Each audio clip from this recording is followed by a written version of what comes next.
Well, this morning we're going to finish our journey through the book of Esther.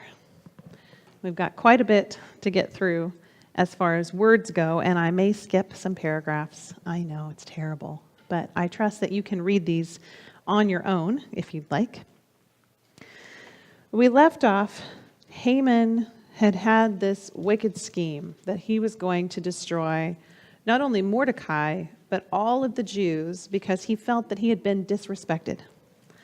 He felt like Mordecai didn't give him the respect he deserved. And so because of that, he had gone and asked the king for permission to set aside a day in which all of the Jews could be destroyed. I think we all agree that that's probably a little bit of an overreaction. Right? I mean, just probably little bit of an overreaction on his part. But then some days later, after this decree goes out, after Esther has invited him to a banquet and he's feeling really good and he's on his way home, and Mordecai does not stand up and greet him, doesn't give him honor, doesn't recognize him. He goes home and he lists all of his wonderful accomplishments, all of the money he has, all of his wealth, all of his sons, all of the honors the king has given him, and about how terrible it is that Mordecai once again has disrespected him. And so it becomes not enough for him to only destroy all of Mordecai's people and Mordecai on a certain day. Now he has to destroy Mordecai right now. Right now. And he makes his schemes and he goes to the king, and the king has been unable to sleep. The king has the annals read back to him, the daily digest of the things that had happened, so that he could go to sleep, because that sounds like a good way to go to sleep, I think.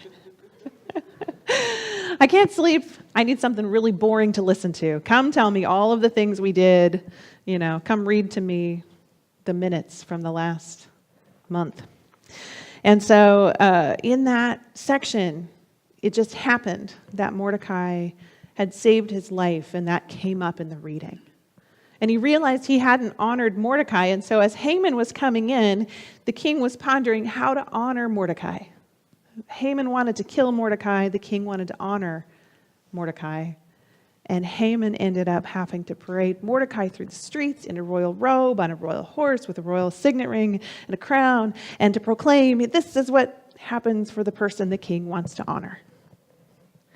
Which made Haman really sad on the inside. Made him really not happy. This was not his favorite day. And he goes to another banquet, and of course his plot and his scheme is uncovered, and the king gets furious, and the king has him hanged on the gallows that he would have hung Mordecai on. And those gallows, I don't want to go into great detail, but this is not hanging from a noose. This is being impaled on a stake. So this is pretty gruesome, horrific kind of a death that he had wanted for Mordecai that came back on himself. But now we're picking up in chapter 8. Chapter 8. And the problem here is that this law, this decree that was sent out by Haman, was signed with the king's signature and sealed with the king's ring. And so it could not be revoked. There was no way to go back and say, oops, made a mistake. Let's not do that. So now they have to come up with a way to save the Jewish people while still leaving that law in effect. So that's where we're picking up today, is how then do we undo this bad thing that is coming for the Jewish people? So, chapter 8. That same day, King Xerxes gave Queen Esther the estate of Haman, the enemy of the Jews.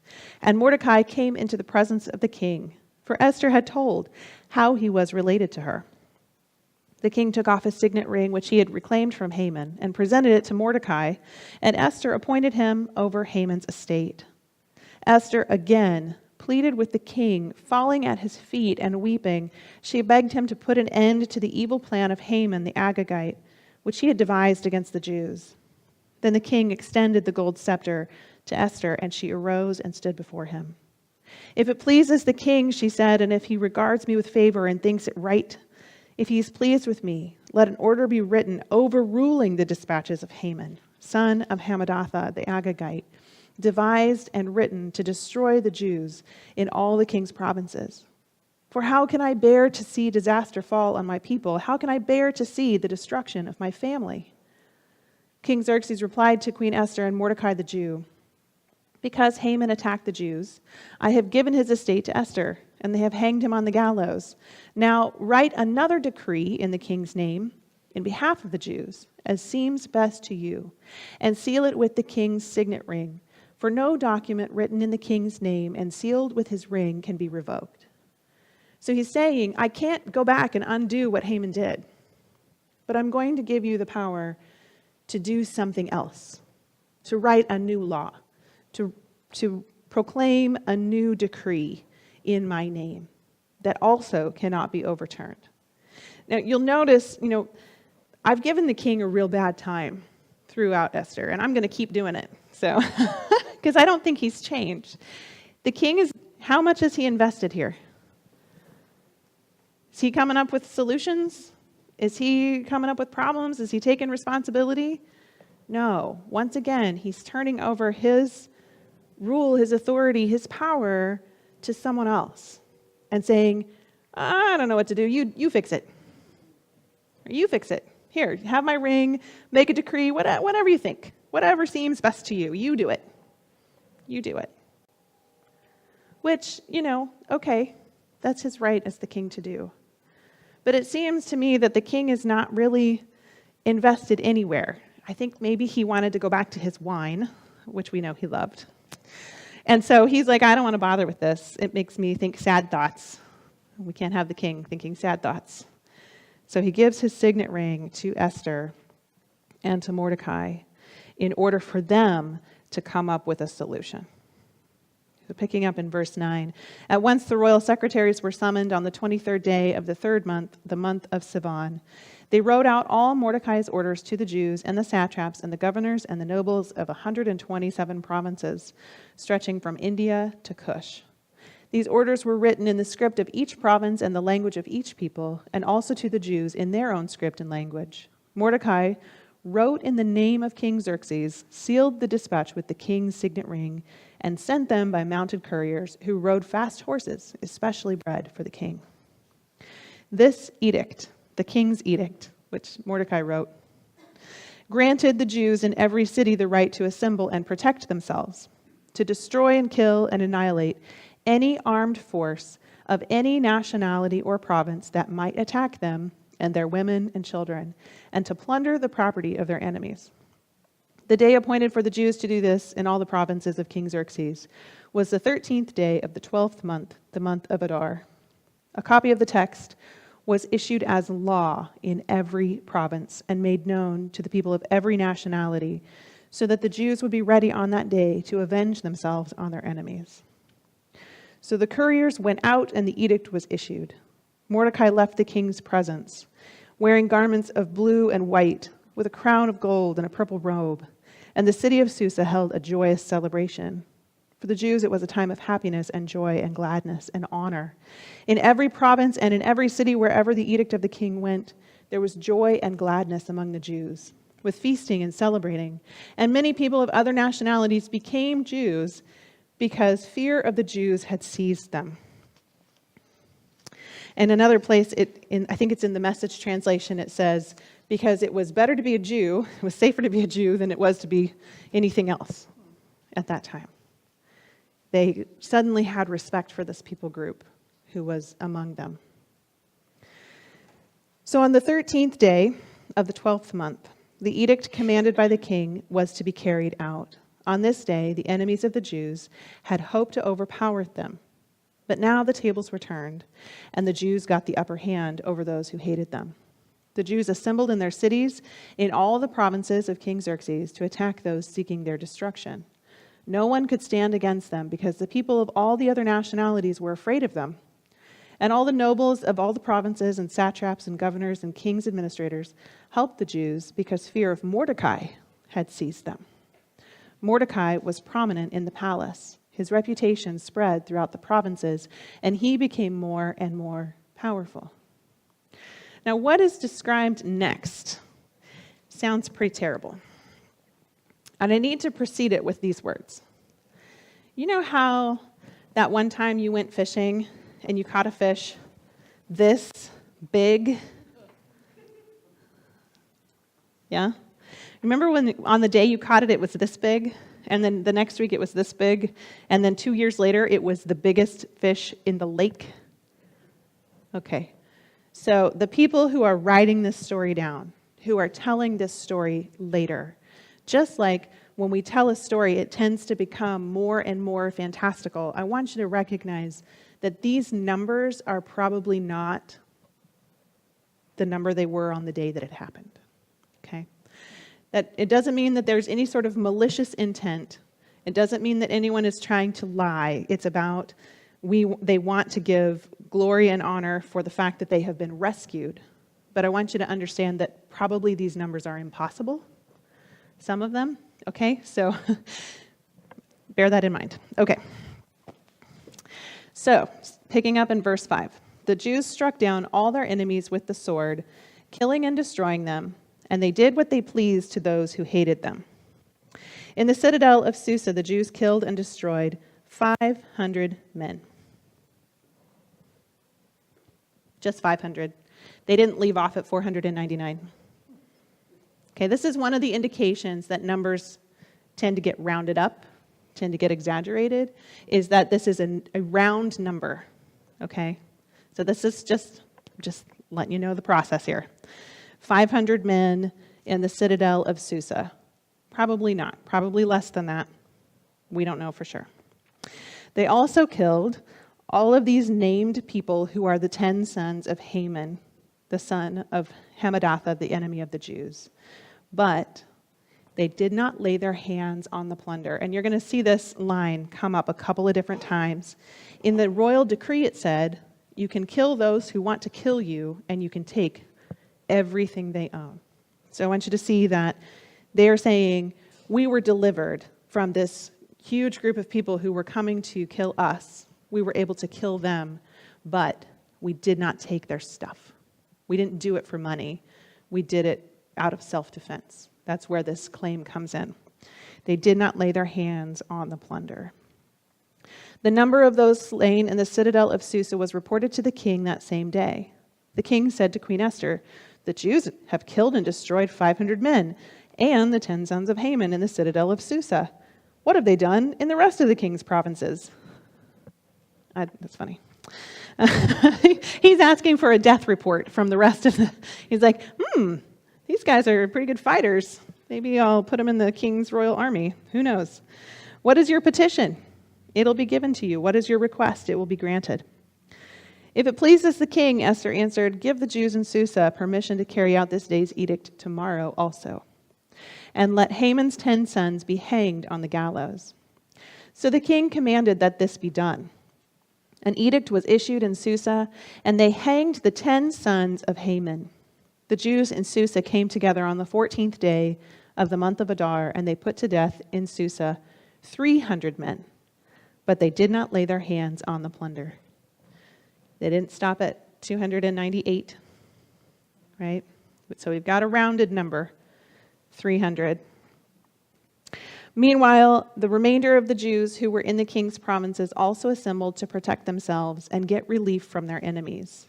They killed, wait for it, 75,000 of them. Probably not, okay? Probably not. We're talking about a large geographical area, it's true. But Susa was the capital city. And if by their numbers even, they could only find 800 people who wanted to kill them, probably not 75,000. But it sounds really impressive, right? It sounds really impressive. And if you were telling your grandchildren this story around the fire at night, and there were 75,000 who wanted to kill and destroy the Jews, and we were able to kill them instead. We have to know and understand that these stories are stories that were first passed down in oral tradition. These stories were first stories that were told, and they were told to show that God loved the Jewish people and that God would protect them from their enemies, and that God would deliver them on the day when they were in distress. And so, of course, what better way to show that than to say, we killed all of the people who wanted to kill us, 75,000 of them. But you and I need to look at this text and say, probably not.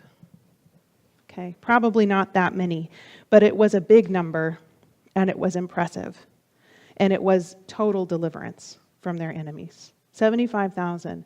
But they did not lay their hands on the plunder. That's the third time we've heard that. They did not lay their hands on the plunder. This happened on the 13th day of the month of Adar, and on the 14th day they rested and made it a day of feasting and joy. The Jews in Susa, however, had assembled on the 13th and 14th day, and then on the 15th day they rested and made it a day of feasting and a day of joy. Now that's going to become important here in a minute. There are differences as to when on the Jewish calendar to celebrate Purim and for how many days and what that all entails. So we're about to get an editorial note here. So verse 19, that is why the rural Jews, those living in the villages, observe the 14th day of the month of Adar as a day of joy and feasting, the day for giving presents to each other, which then, of course, insinuates that the non-rural Jews, the Jews in the city, then they celebrate on the 15th. So, okay. Mordecai recorded these events and sent letters to all the Jews throughout the provinces of Xerxes, near and far, to have them celebrate annually on the 14th and the 15th days of the month of Adar, as the times when the Jews got relief from their enemies, and as the month when their sorrow was turned into joy, their mourning into a day of celebration. He wrote to them to observe the days as days of feasting and days of joy, to give presents of food to one another and gifts to the poor. So this is a day of celebration and a day of gladness, but it's also a day to recognize the importance of community, to give gifts of food to one another, and to give gifts to the poor. This is a day to recognize how important it is for them to stick together as a community, to have each other's backs, to care for each other's needs, to fellowship with one another by sharing meals and food, and to give gifts to those who are the least fortunate among them. So the Jews continued to celebrate this celebration that they had begun, doing what Mordecai had written to them. And it gives this summary of what's happened, and I'm going to skip over that and pick up in verse 29. Queen Esther, daughter of Abihail, along with Mordecai the Jew, wrote with full authority to confirm the second letter concerning the celebration of Purim. And Mordecai sent the letters to all the Jews in 127 provinces, words of goodwill and assurance, to establish these days of Purim at their designated times, as Mordecai the Jew and the Queen Esther had decreed for them, and as they had established for themselves and their descendants, in regard to their times of fasting and lamentation. Esther's decree confirmed these regulations about Purim, and it was written down in the records. So this was such an important time in their lives, not just Mordecai and Esther, not just the Jews in Susa, but the Jews throughout this empire where they had been conquered. Remember, we talked about the fact that they had been a conquered people taken into exile, kidnapped and taken to a foreign place by one empire, and how that empire then had been conquered by another empire. And how lost must a person feel to not be connected to their homeland? But then not only that, to have just kind of acclimated to one overlord when you suddenly have another overlord who's now come over that original conqueror. And here are these people who had been lost, who had been persecuted, who had been despised and hated for sure by Haman, perhaps by others, because they were different. You remember Haman's argument? These guys, they're different. They're not like all of the other people around here. They're different. They don't observe all of your rules and your festivals, king. They're lawbreakers. And it's no good for us to have them here. It's not in your best interest to tolerate these people. Those are the three arguments that Haman made in order to get this decree against the Jews proclaimed in the first place. They're different, they're lawbreakers, and they're not a benefit to us at all. To go from being a people who are despised and rejected to a people who suddenly have a sense of honor and a sense of place, a sense of importance in their identity as Jewish people and as part of a community is huge. This is huge. It's a restoration not only of their lives and their property, not only a salvation from their enemies, this is a reestablishment of the importance of being Jewish. This is God affirming, even though God's name is never mentioned, this is God affirming to them, I am with you. I'm with you. I'm with you in a special way. Even when things look grim, even when things look terrible, I am with you and I am for you. Picking up in chapter 10 there, just a little afterword. King Xerxes imposed tribute throughout the empire to its distant shores, and all of his acts of power and might, together with full account of the greatness of Mordecai, to which the king had raised him. Are they not written in the book of the annals of the kings of Media and Persia? Mordecai the Jew was second in rank to King Xerxes, preeminent among the Jews, and held in high esteem by his many fellow Jews, because he worked for the good of his people, and he spoke up for the welfare of all the Jewish people. So Mordecai goes from being somebody who has a place of prominence in his community to being someone who is second in command over the entire empire. Talk about shifts in power. He goes from being part of this oppressed people group to being someone in a position of power and authority. And we're not sure what goes on from here, because the empire of the Medes and the Persians did not last. It didn't last, right? So we don't have these books. I'd really like to look it up in the annals of the kings of Media and Persia. At the time this was written, you could. They were like, go check it out in the library. It's written down there. But we don't have access to those anymore. We don't have those annals anymore. We can't go look it up. But here's Mordecai. Here's Mordecai. Once somebody who was hated and despised, and now in a position of high authority. And it seems as though he doesn't abuse that authority. It seems as though he may be like the only person who gets authority and doesn't use it for evil. Now you can debate as to whether or not that second day in Susa was really fair. But they were only supposed to come against people who were coming against them. They were only supposed to come against people who had plotted their destruction. So it wasn't a free-for-all. There were some boundaries, as opposed to Haman's rule, which was go kill them all, man, woman, and child. Leave no stone unturned, and seize all of their property for yourselves. God rescued the Jewish people then, and God is still with the Jewish people today. I know that for some that might be a controversial statement, but I'm going to say it anyways. I believe God is still with the Jewish people today. And I believe that we get this benefit. Paul says in Romans that we benefit from the fact that God chose these Jewish people. Even though you and I, most of us, are Gentiles. Some of us may, if we do 23andMe, find some ancestry that connects us back to Jewish people. But you and I, as Gentiles, we benefit from the fact that God chose this people group. We benefit from the fact that God defended them, protected them, and preserved them. We benefit from that.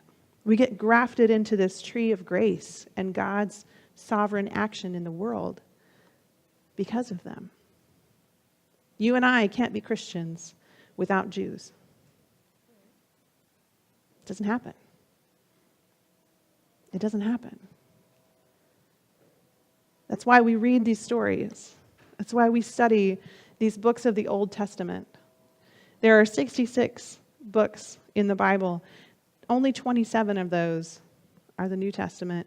And if you divide it by Old Testament and New Testament, just because we have 27 books doesn't mean we even come close to having half.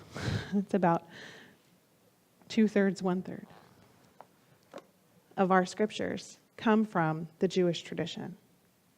And so I want to encourage you to read and study these books of the Old Testament. Read and study these stories. Revel in who God was as a faithful protector of his people at that time.